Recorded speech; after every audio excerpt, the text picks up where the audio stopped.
Hello भाई नमस्कार, आपके साथ मैं हूं आदेश सिंह राठौर। योजनाओं से जुड़ी जानकारियां आप सभी के लिए मैं लेकर आता हूं। इस वक्त जो सबसे हॉट टॉपिक है वो है एसआईआर। आपके पास भी एसआईआर का फॉर्म पहुंचा होगा। हो सकता है कि ज्यादातर लोगों ने फॉर्म भर दिया होगा, या फिर बहुत सारे लोग जो हैं वो अभी भी फॉर्म लिए होंगे। उन्हें इंतजार होगा कि भाई फॉर्म भरना कैसे है, क्या है इसका सीन। ये सारी चीजें जो है वो चल रही होंगी, लेकिन इस वीडियो में हम आपको कुछ ऐसी चीजें बताने वाले हैं जो आपके लिए मददगार हो सकती हैं। लर्निंग प्रोसेस के हिसाब से आपको हम इस वीडियो में बताने वाले हैं कि आखिरकार कैसे आप जो है एसआईआर का फॉर्म भरें। आराम से, तसल्ली से, कोई हड़बड़ी नहीं करनी है। और दूसरी चीज ये कि आप अपने लेवल पर सबसे पहले एसआईआर के फॉर्म की फोटोकॉपी निकाल के रख लीजिए, वो बहुत ज़रूरी है। जो फ्रंट पेज है वो आप निकाल के रख लीजिए और उसमें एक बार प्रैक्टिस कर लीजिए भर के, ठीक। फिर उसके बाद आप मेन फॉर्म में आइएगा। इससे आपके लिए ही फायदा है, क्योंकि जो फॉर्म मिला है आपको वो बहुत कीमती है, ठीक है। 2 कॉपी आपके पास पहुंची होंगी, नहीं पहुंची होंगी तो बता दे। जो जिनके पास अब तक नहीं पहुंची है, 2 कॉपी पहुंचेगी। आपके घर में जितने भी सदस्य होंगे सबकी एक कह लीजिए एक फॉर्म होगा, और उसकी एक फॉर्म की 2 कॉपी होगी। जैसे आपके पिताजी की 2 कॉपी, आपके माताजी की 2 कॉपी, आपकी 2 कॉपी, आपकी वाइफ की 2 कॉपी, आपके दादा दादी हैं तो उनकी 2 कॉपी। तो अगर आपके घर में सदस्य 6 हैं तो आपके पास जो कॉपी पहुंचेगी वो 12 पहुंचेगी। 6 का एक बंडल जिसमें सारे सदस्यों का फॉर्म होगा एक एक करके, और दूसरा होगा सेम टू सेम वैसा ही।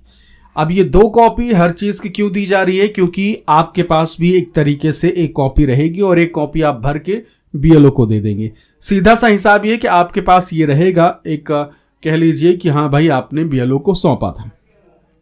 अब बहुत जरूरी चीज, एक चीज और है, आपको 2003 की जो वोटर लिस्ट है 2002-2003 उसकी कॉपी भी ऑनलाइन निकाल लेनी है, और वो बहुत आसान है। मैं इस वीडियो में आपको वो प्रोसेस भी बता दूंगा कि कैसे आपको 2002-2003 की लिस्ट जो है वो निकाल लेनी है, ठीक। तो इस चीज को लेकर भी बेफिक्र हो जाइए। इस वीडियो में आगे वो भी दिखाने वाले हैं, फॉर्म कैसे भरना है वो भी बताएंगे, ठीक। तो चलिए, अब एक चीज जो है वो जरूरी है, वो ये कि आपने वोटर लिस्ट 2002-2003 की निकाल ली। उसका पहला पेज जहां सारी जानकारी यानी विधानसभा क्षेत्र और इसके अलावा भाग संख्या ये सारी चीजें लिखी होती हैं वो निकाल लीजिएगा, और प्रिंट दूसरा निकालिएगा, या फिर आप मोबाइल में देख के उसका स्क्रीनशॉट निकाल के रख लीजिएगा। जिस एरिया में, जिस पेज नंबर पर आपके फैमिली की डिटेल है उसके भी स्क्रीनशॉट निकाल लीजिएगा। पूरा निकालिएगा, सिर्फ ऐसा नहीं कि थोड़ा सा आप निकाल लीजिए, पूरा पेज निकालेगा, क्योंकि आगे से लेके पीछे तक आपका जहां नाम है उसके इधर और इधर दोनों साइड जो भी जानकारी है वो सारी काम आने वाली है। आप इतना सब कुछ तैयार करके रख चुके हैं अपने सामने, और फिर आप फॉर्म भरने के लिए पहुंचिए, ठीक। अब आपको मैं दिखाता हूं कि आपको फॉर्म कैसे भरना है।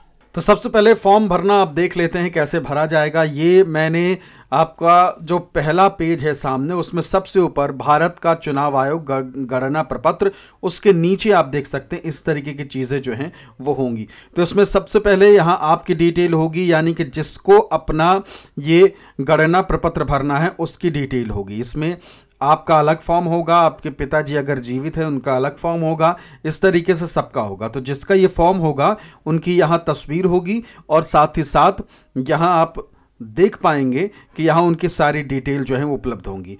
अब इसके अलावा यहाँ QR कोड होगा, ये मैंने ढक दिया है, फोटो भी ढक दी है। बाकी ये ठीक बगल में आप देख सकते हैं, यहाँ आपको नई तस्वीर संलग्न करनी है, जोड़नी है, चिपकानी है। यहाँ आपकी पुरानी तस्वीर होगी जो आपके वोटर ID कार्ड में होगी, और इसके अलावा ठीक इसके बगल में आपको नई तस्वीर जो है वो चिपका देनी है, ठीक। एक चीज़ ज़रूर करिएगा, फॉर्म भरने से पहले इसकी 2-3 फोटोकॉपी निकाल लीजिएगा, क्योंकि इसमें आपकी फ़ोटो लगी है तो आपको ये फॉर्म दोबारा मिलेगा नहीं। अगर गलती करते हैं तो फिर आप कम से कम पहले से तैयारी करके रखें।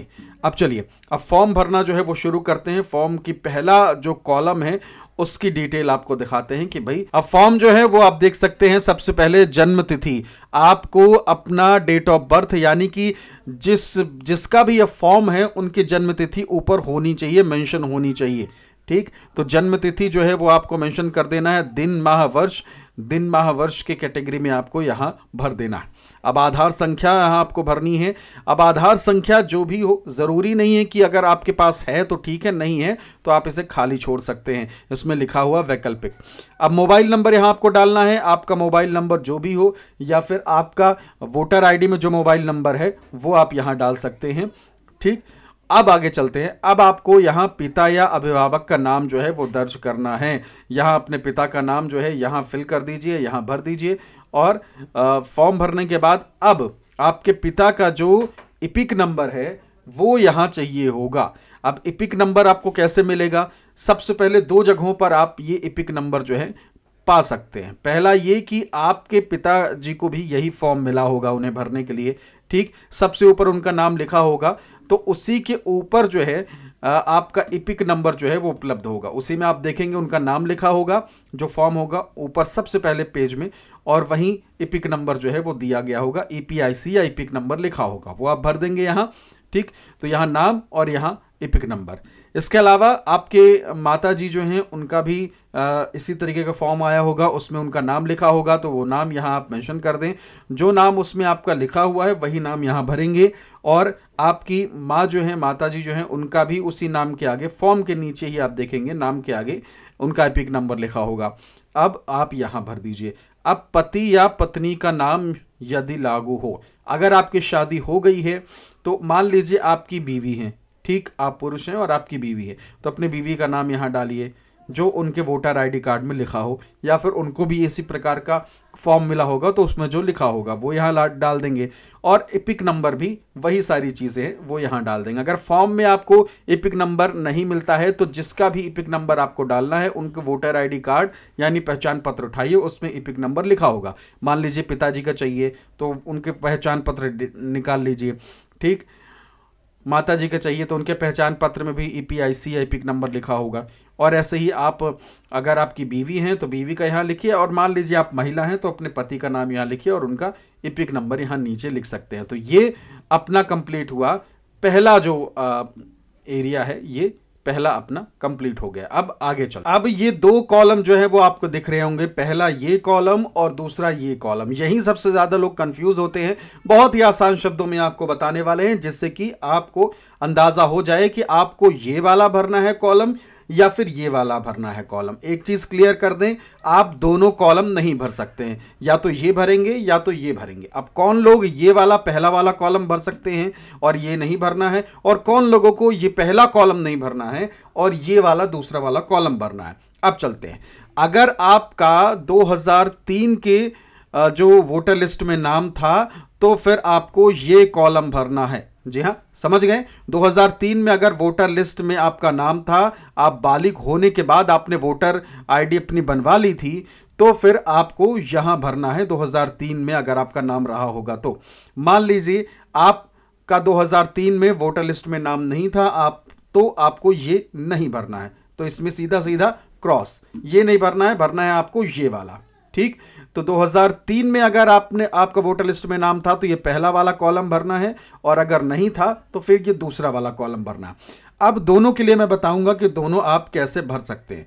देखिए इसमें क्या होगा, इसमें सबसे पहले तो निर्वाचक का नाम, तो सबसे पहले तो यहां निर्वाचक का नाम, तो यहां आपको अपना नाम भर देना है। ठीक, अपना नाम यहां डालने के बाद इपिक नंबर यहां आपको डालना है। इपिक नंबर कहां मिलेगा मैंने आपको पहले बता दिया है, तो या तो आपके क्या कहते हैं वोटर आईडी कार्ड उसमें होगा, या फिर ये जो फॉर्म होगा उसी के ऊपर होगा। यहां आपको अपना इपिक नंबर डालना है। ठीक है, अब आपका रिश्तेदार का नाम, अब यहां आपको डालना है अपने पिताजी का नाम। जी हां, पिताजी का नाम यहां भरिए, तो आप पिताजी का नाम यहां भर सकते हैं और उनसे आपका रिश्ता जो है वो यहां लिखिए पिता। ठीक, तो यहां पिताजी का नाम और यहां पिता। अब जिला आपका उस समय क्या रहा होगा, जिला यहां आप भर दीजिए, और स्टेट का नाम यहां जो भी हो, आप दिल्ली हो, मुंबई हो, महाराष्ट्र हो, दिल्ली है तो दिल्ली, महाराष्ट्र हो तो महाराष्ट्र, मध्य प्रदेश हो तो मध्य प्रदेश, उत्तर प्रदेश हो तो उत्तर प्रदेश। ठीक, विधानसभा निर्वाचन क्षेत्र का नाम। अब यही जो है लोग सबसे ज्यादा कंफ्यूज होते हैं इन इतने एरिया में कि भाई विधानसभा निर्वाचन क्षेत्र का नाम क्या है, वो आपको बताते हैं। अब ये कहाँ मिलेगा? ये मिलेगा आपको आपकी वोटर लिस्ट में। मैंने आपको बताया था कि वोटर लिस्ट आप अपनी निकलवा के रख लीजिएगा। विधानसभा क्षेत्र, विधानसभा निर्वाचन क्षेत्र का नाम यहां आप भर दीजिए। अगर आपको पता हो तो देखिए, आपका सीधा सा है कि कई लोग ऐसे होंगे जिनका अभी निर्वाचन क्षेत्र दूसरा हो गया होगा, विधानसभा क्षेत्र पहले कुछ और रहा होगा, बदलता रहता है। ठीक, नए नए विधानसभा बनते रहते हैं। अगर वही सेम है तो कोई दिक्कत नहीं। तो विधानसभा निर्वाचन क्षेत्र यहां भर दीजिए। ठीक, और इसके अलावा विधानसभा निर्वाचन क्षेत्र की संख्या। अब ये संख्या कहां से मिलेगी? ये आपको मिलेगी आपके वोटर लिस्ट जो है उससे मिलेगी। अब वोटर लिस्ट जो है वो ढूंढ लेते। अब जब आप वोटर लिस्ट जो है आपके पास होगी, जो आप निकाल लेंगे, उसके पहले पेज पर आपको विधानसभा क्षेत्र संख्या जो है वो यहाँ आपको दिख जाएगी। तो आप यहाँ विधानसभा क्षेत्र की संख्या जो है मेंशन कर देंगे। यहाँ मैंने इसे छिपा दिया है क्योंकि यूट्यूब अलाउ नहीं करता है, इसलिए यही संख्या जो है वो लिखी होगी। ठीक, अब आगे चलते हैं। यहाँ विधानसभा निर्वाचन क्षेत्र संख्या हो गया। अब भाग संख्या। अब भाग संख्या जो है वो भी आपको इसी में मिल जाएगा। ये देखिए, इस साइड में ये कोने में लिखा है भाग संख्या और इसके नीचे वो नंबर लिखा होगा। तो आप भाग संख्या जो है वो डाल देंगे। ठीक है, अब चलते हैं क्रम संख्या। क्रम संख्या जो है वो कहां मिलेगी, अब वो जानिए। क्रम संख्या आपको मिलेगी जो आप वोटर लिस्ट जो है निकालेंगे, उससे जब खोलेंगे आप तो इस तरीके से पूरा जो है आपको चीजें जो है वो इसमें दिख जाएंगी। अब इसमें आपको करना क्या है कि ये मतदाता क्रमांक जो है यही आपकी क्रम संख्या होगी। अब कैसे मिलेगा? इसमें आपको अपना नाम चेक करना है।